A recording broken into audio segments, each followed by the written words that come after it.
Your textbooks are divided into two parts. Not everybody will tell this to you. Remember this. One is filled with information. The other is filled with knowledge. Now what's the difference between information and knowledge? Information are your facts and figures, history dates, names from biology, chemical names, atomic mass, right? Melting points, boiling points, formulae. This is your information. How many of you understood? Maps, places, names of scientists. This is information. Now, when we talk about information, facts and figures, there's nothing to understand. You will have to memorize it as it is. Okay? And then you have knowledge. You have knowledge. Now to acquire knowledge, be it your chemistry, history or whatever, first thing that you need to do is understand the concepts. Understand the concepts. Processing and understanding is not enough. After you process and after you understood, there will be certain bits of information that you have to memorize. Right? Now you have a long answer. From biology, you will have to memorize those words, those tough words. So you memorize it. And how many of you say, once I process, understand and memorize, I will do well in exams? Because, memorizing, processing, understanding and memorizing is important. Put your hand up. Wrong answer again. The last step is, you process, you understand, you store the information. The last step is, you should be able to recall the information on demand. On demand, during the exam. You can't say, okay, now I'm confused.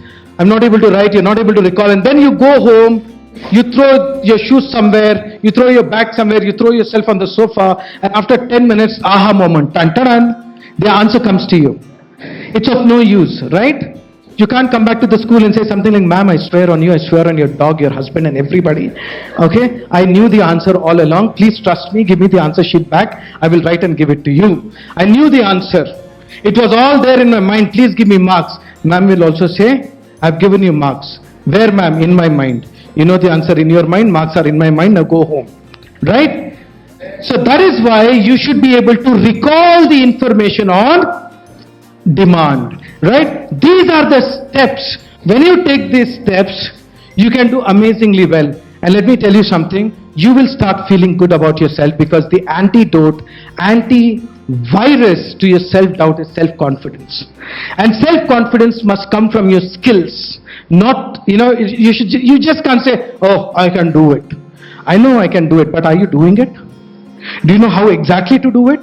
That's the question. So once you start practicing these techniques, your life will never be the same again. Are you understanding? I've got students who were failing. Huzaifa, 5th, 6th, 7th, 8th, 9th, 10th standard math exam, failed. Pre-board's 10th exam, he failed. Single digit marks. He came to me, he said, sir, what do I do? I said, don't worry, even I was in the same boat.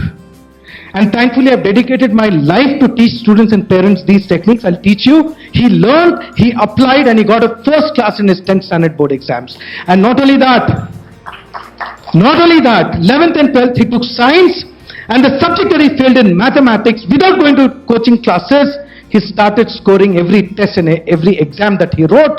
Math, he scored 100 on 100 without missing it a single time.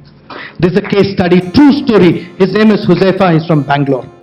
And he also went ahead and cracked IIT-Jee, and without going to coaching classes, by the way.